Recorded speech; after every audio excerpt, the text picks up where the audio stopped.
In this video, we're going to cover how to set the flag delay. The flag delay, or in some cases in our screens, we refer to it as the gap delay, is where the label stops. And so on the functioning of the machine, we have a gap sensor that sees the gap, and essentially that will determine the gap delay or flag delay will determine how far it travels after it sees the gap. And if you follow this along, then you'll see that will equal this setting at the end of the peel tip.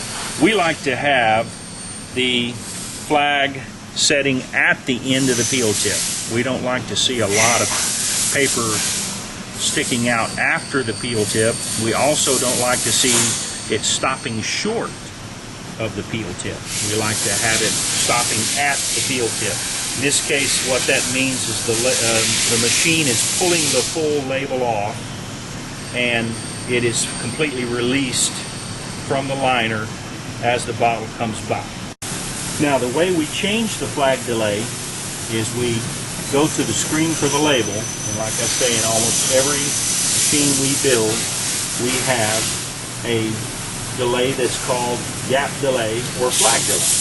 And it is generally always in steps of the label. So in this case it's at 240 right now. So if I clear that number, there we go, and I increase that, let's say it was 240, we'll go to 360, just so you'll see the difference.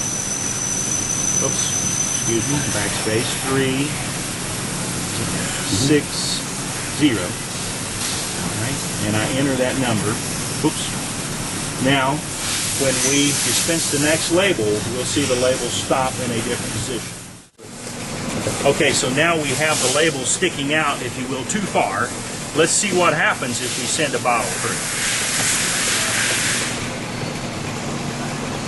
This is usually the result. See, we have a wrinkle near the start of the label. Usually it'll be within the first 2 inches.